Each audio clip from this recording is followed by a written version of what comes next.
up the printed circuit and played once again the videotape that Sir William Ballantyne, before his death, had sent to his friend, John Hendry. This time, we obtained an acceptable picture, which you are now about to see as we saw it.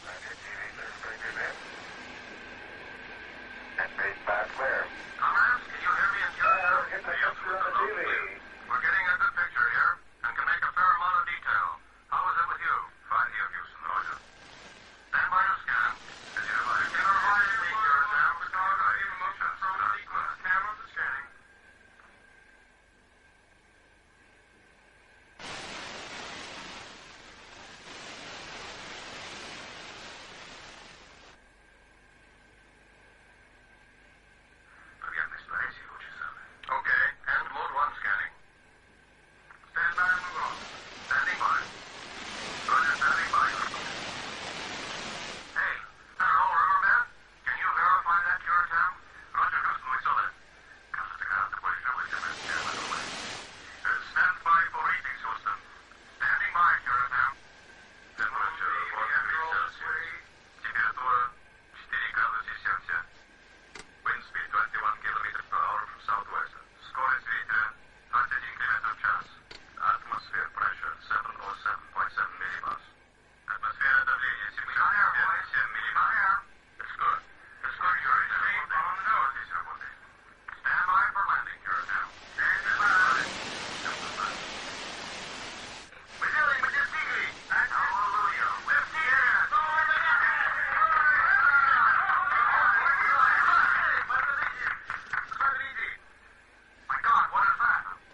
lady named Emma Pond in 1934.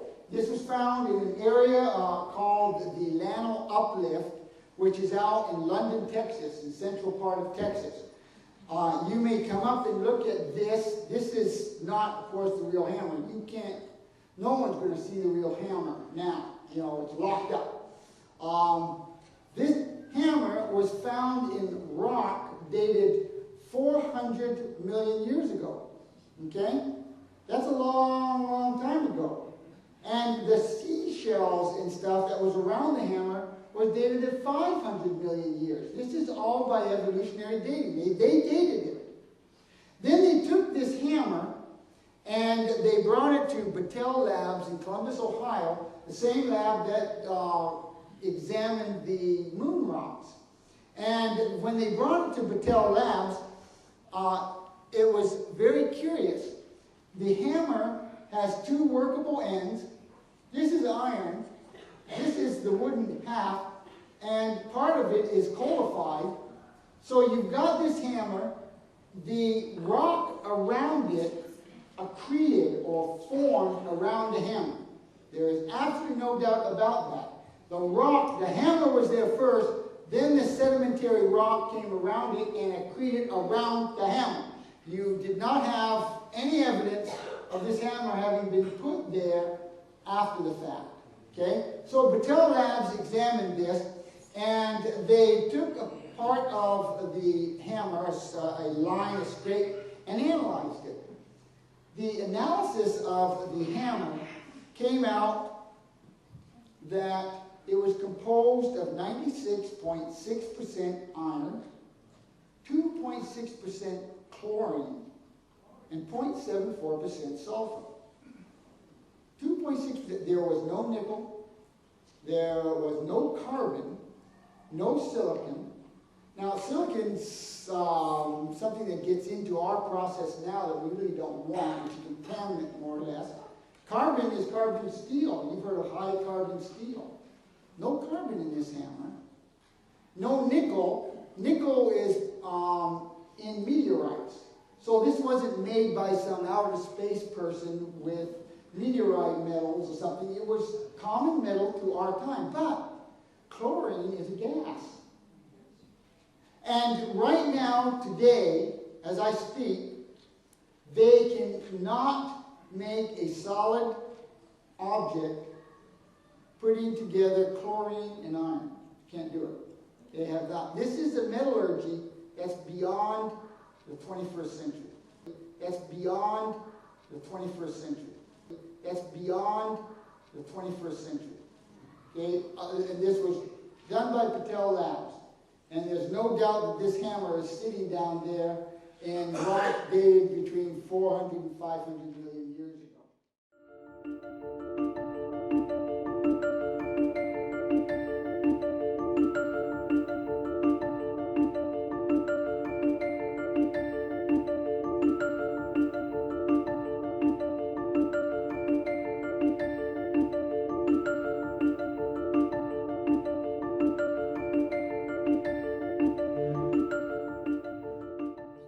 Aware, even if it's in local towns and local ranches and the pilots that fly airplanes, that we are dealing with a phenomenon that is non-human and that our government's own documents describe it as extraterrestrial biological entities, and they use in their own documents the acronym EBA, extraterrestrial biological entities. Those are facts. So one thing I heard you testify to was that in some of the reports about things that were recovered in the crashes, they were finding non-biological entities. They were almost androids or robots. In my work, I think one of the most interesting revelations that came to me was, for the first time actually, only about the early 1990s, I began to hear through leaks that in some of the early autopsies, they weren't even cutting into what we would consider to be tissue. It was some sort of a fabric that was either covering tissue, but it was a fabric, and it was very difficult for the scalpels to go through. That led eventually in the early 2000s of the 21st century that I finally was able to do an interview with someone with firsthand knowledge about one of the autopsies at Wright-Patterson, who said he was in the room when they started the cut into the non-human body, one that was retrieved from the Roswell area in 1947, and that the statement was made in the room. This is not tissue as we know it, and that firsthand testimony opened up what I have come now to understand, that a big part of this phenomenon are what we would call drones today, either non-piloted craft that are under the control of a prime intelligence, or craft that are containing extraterrestrial biological entities that are not strictly biological, may be in the category of androids under the control of a prime intelligence. And the irony is that we humans have been waking up to other life in the universe through cloned biological entities made by something else.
Talking about these documents and how skeptics are always going to believe that it's not a legitimate document, that it doesn't have the provenance that it may actually have.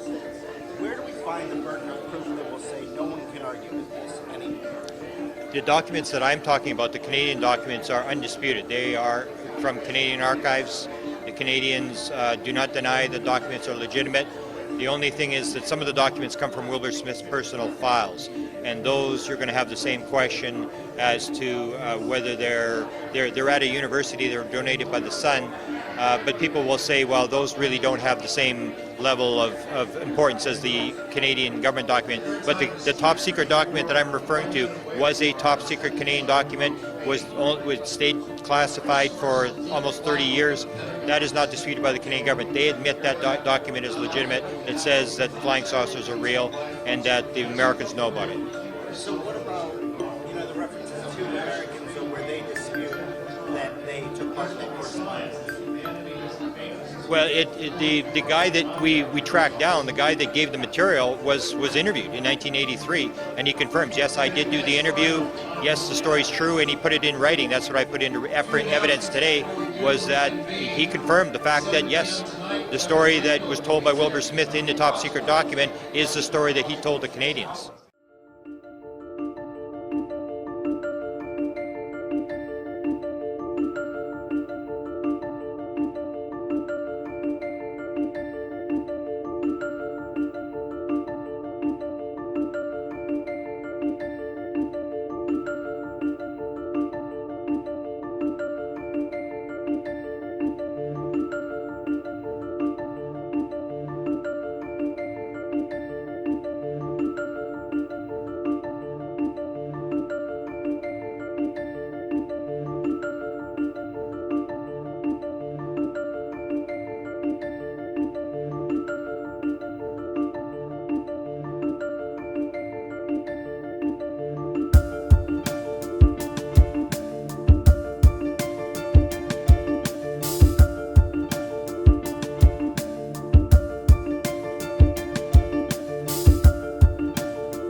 9, 8, 7, 6, 5, 4, 3, 2, 1, 0.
get those people, law enforcement or ranchers, to stand up in front of the camera and tell the world what they've seen with their own eyes is the biggest difficulty of my entire career.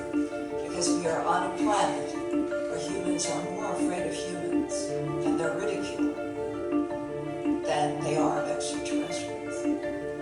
I am hoping that in this citizen hearing, I kind of exercise what I hope will take place. All of this should be presented in a formal, executive, official, congressional hearing. Why has the agencies of the United States government, the Department of Justice, the FBI, the CIA, the NSA, the DIA, the NRO, they've all been studying this. They have more data than I do. Why shouldn't this country get back on the track of being of and by